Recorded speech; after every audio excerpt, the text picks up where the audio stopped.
Hello students, welcome back to my YouTube channel. So exercise 7 point start करने जा रहे हैं। सो फर्स्ट टू 5 क्वेश्चंस में आपको सिंपली इंटीग्रेशन तो करना ही है, लेकिन with the help of using method of inspection, right. So यहाँ पे क्या होता है, मेथड ऑफ इंस्पेक्शन में मैंने आपको ऑलरेडी बताया है सॉल्व्ड एग्जांपल्स के टाइम पर भी कि यहाँ पर आप इंटीग्रेशन जब सॉल्व करते हो उसके बाद जब आपकी वैल्यू आती है, जो भी वैल्यू आती है उसके बाद जो आप प्लस सी करते हो, मेथड ऑफ इंस्पेक्शन में प्लस सी नहीं लगाना होता है, बाकी इंटीग्रेशन वैसे ही चलता है, राइट।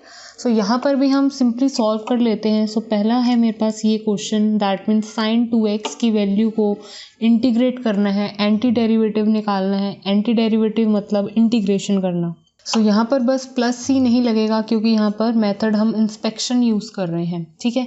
सो यहाँ पर साइन 2x का इंटीग्रेशन क्या होता है, कॉस साथ में माइनस ट्वाइस ऑफ x जो वैल्यू है, और यहाँ पर वेरिएबल के साथ जो कांस्टेंट वैल्यू है वो आ जाती है नीचे, ठीक है। सो ये है आपके पास फाइनल आंसर क्वेश्चन नंबर 1 का।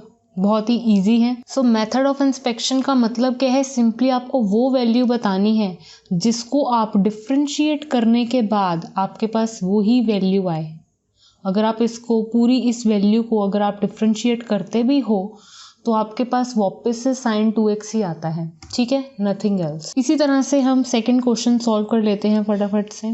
बहुत इजी है। कॉस का इंटीग्रेशन होता है पॉजिटिव साइन 3x की वैल्यू एज इट इज। अब इस वेरिएबल के साथ जो कांस्टेंट वैल्यू है वो नीचे चली जाएगी। इसी तरह से इसका भी इंटीग्रेशन कर देते हैं। सो एक्सपोनेंशियल का इंटीग्रेशन हमेशा एक्सपोनेंशियल ही आता है, लेकिन यहाँ पर अगर आप ध्यान से देखेंगे तो यहाँ पे सिंपल x नहीं था, x के साथ साथ 2 एक कांस्टेंट वैल्यू है जो कि आपकी नीचे चली जाएगी, ठीक है। तो आई होप आपको क्लियर हो चुका है मैंने क्या करा है, ठीक है। सो यहाँ पे आप आते हैं क्वेश्चन नंबर 4, जो कि बहुत ही इंपॉर्टेंट है। बहुत ही इंपॉर्टेंट इसलिए है क्योंकि यहाँ पे बच्चे कंफ्यूज हो जाते हैं फॉर्मूला कौन से अप्लाई करें। अब देखो, मैंने आपको एक इंटीग्रेशन का फॉर्मूला बताया था स्टार्टिंग में, x के ऊपर जब पावर होती है n। अब x कोई भी वेरिएबल हो सकता है, ठीक है। यहाँ पर भी एक पूरा x मानकर हम चलेंगे। अब जब हम सॉल्व करेंगे इसको, तो जब भी x एक वेरिएबल है और उसकी पावर n है तो इसका इंटीग्रेशन क्या होता है, फॉर्मूला x और इसकी पावर जो भी थी उसमें 1 ऐड हो जाता है, वही वैल्यू आपके नीचे आ जाती है। लेकिन अगर हम इसकी बात करें तो अभी आप इसको क्या ट्रीट करो, ये एक पूरा फंक्शन है जिसके ऊपर क्या है, पावर 2, ठीक है। तो इसको मान लो, अभी सपोज कर लो x वेरिएबल जैसे ये था, तो अगर इसके ऊपर पावर n थी, जैसे इसके ऊपर पावर 2 है, तो इसका इंटीग्रेशन का फॉर्मूला इसके अकॉर्डिंगली क्या बनेगा, ये वैल्यू है वो तो एज इट इज आएगी ही आएगी, इसकी पावर में +1 ऐड हो जाएगा, वही पावर इसकी यहाँ पर भी आ जाएगी, राइट। और अब जैसे कि यहाँ पर एक ये पूरा डिफरेंट फंक्शन है, तो यहाँ पर वेरिएबल कहाँ है, x, ये रहा, इसके साथ जो कांस्टेंट वैल्यू क्या है, a, वो आ जाएगी नीचे। जैसे यहाँ पे साइन था, इसके साथ ये वेरिएबल x के साथ जो कांस्टेंट वैल्यू थी तो वो कांस्टेंट कहाँ गया, नीचे। इसी तरह से अगर ये मैं इसके ब्रैकेट के अंदर की बात करूँ, ये अगर मेरा फंक्शन है, इस वेरिएबल के साथ जो कांस्टेंट वैल्यू रही है दैट मीन्स a है यहाँ पर, तो वो वेरिएबल आपका नीचे आ चुका है, कांस्टेंट वेरिएबल, तो वो कांस्टेंट वैल्यू आपके नीचे आ चुकी है। तो इसमें बिल्कुल भी कंफ्यूज नहीं होना है। इसको हमने सॉल्व कैसे किया, जैसे अगर किसी के ऊपर पावर हो तो हम उसको कैसे सॉल्व करते हैं, ऐसे। तो हमने पावर की फॉर्म में सॉल्व किया। फिर बात आती है कि कांस्टेंट वैल्यू जो यहाँ पर है, इसके साथ x वेरिएबल के साथ जो कांस्टेंट वैल्यू है वो नीचे आनी ज़रूरी है, ठीक है। जैसे यहाँ पे इस x वेरिएबल के साथ जो कांस्टेंट वैल्यू थी वो नीचे आनी ज़रूरी थी, ऐसे ही यहाँ पर जो भी कांस्टेंट वैल्यू थी वो आपकी नीचे आ गई। ऐसे ही a यहाँ पे कांस्टेंट वैल्यू थी वो यहाँ पर नीचे आ गई। आई होप इतना क्लियर हूँ मैं। तो इसका फाइनल आंसर है ax b के ऊपर 3 और नीचे thrice of a। So now let's see question number 5। अब इसका भी मुझे क्या करना है, एंटी डेरिवेटिव मतलब इंटीग्रेशन निकालना है। इसको सबसे पहले मैं सिंपलेस्ट फॉर्म में लेकर आती हूँ, सिंपलेस्ट इन द फॉर्म, इसके ऊपर भी इंटीग्रेशन लगा देती हूँ, इसको भी सेपरेट करके इंटीग्रेशन लगा देती हूँ ताकि आपको कन्फ्यूज़न ना हो। सो यहाँ पर अब आपके पास साइन 2x की वैल्यू है, मतलब साइन का इंटीग्रेशन क्या होता है, माइनस कॉस, जो भी आपके पास यहाँ पे वैल्यू है वो आ जाएगी। अब यहाँ पे x वेरिएबल के साथ एक कांस्टेंट वैल्यू दिख रही है 2, वो आ चुका है नीचे। अब ये 4 की वैल्यू आप यहाँ पर भी लिख सकते थे, अगर नहीं लिखा है तो भी ये गलत नहीं है, ठीक है, आप अंदर भी लिख सकते हो, minus as it is 4 as it is. अब हमने किसका करा है इंटीग्रेशन, इसका, तो एक्सपोनेंशियल का इंटीग्रेशन सेम, लेकिन यहाँ पर सिंपल x नहीं था, यहाँ पे है थ्राइस ऑफ x, तो यहाँ पर जो कांस्टेंट वैल्यू है 3 वो बस नीचे आ जाएगी और कुछ नहीं होगा। सो आपके पास फाइनल आंसर क्या आया है, minus cos twice of x upon 2 minus 4/3 e to the power 3x। तो ये आपका फाइनल आंसर आया है फॉर क्वेश्चन नंबर 5। सो ये जो आपके फर्स्ट टू 5 क्वेश्चन थे ये थे आपके पास, सिंपली आपको इनका इंटीग्रेशन करना था, लेकिन इंटीग्रेशन करने के बाद प्लस c ऐड नहीं करना था, ठीक है। अब नेक्स्ट क्वेश्चंस जितने भी हैं आपके इस एक्सरसाइज में रिमेनिंग, उन सब में प्रॉपर इंटीग्रेशन की डेफिनेशन लगेगी, जिसमें कि हम बाद में इंटीग्रेशन सॉल्व करने के बाद प्लस c ज़रूर लगाते हैं, ठीक है।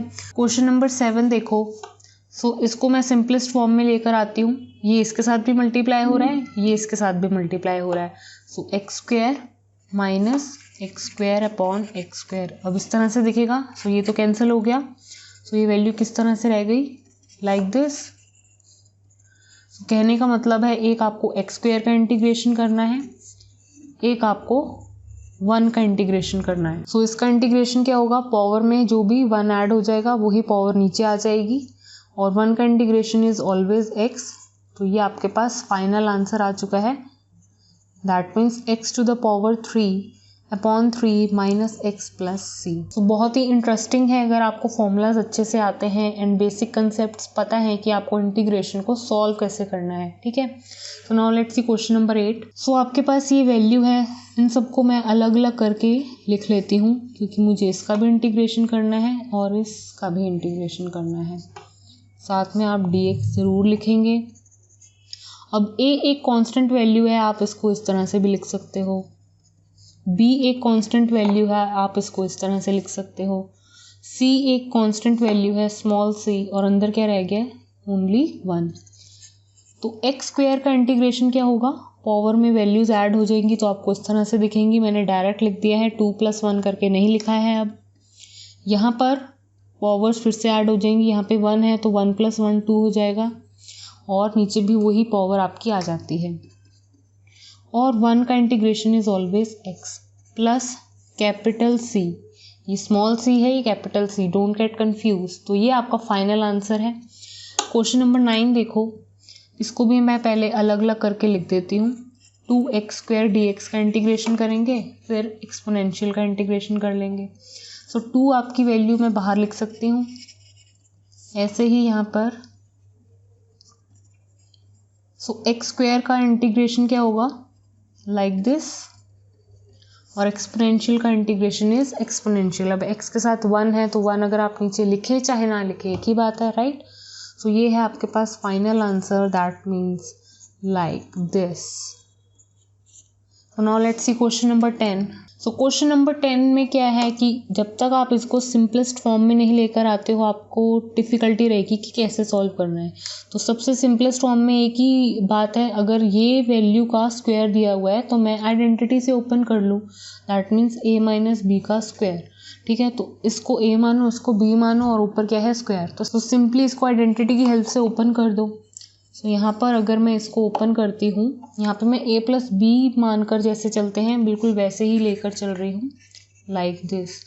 अल्टीमेटली लगा मैं क्या रही हूँ, a + b का होल स्क्वायर की आइडेंटिटी, ठीक है।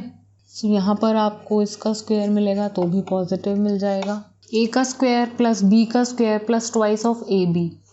तो ये पूरी वैल्यू है आपकी जिसका आपने स्क्वायर ओपन करा है।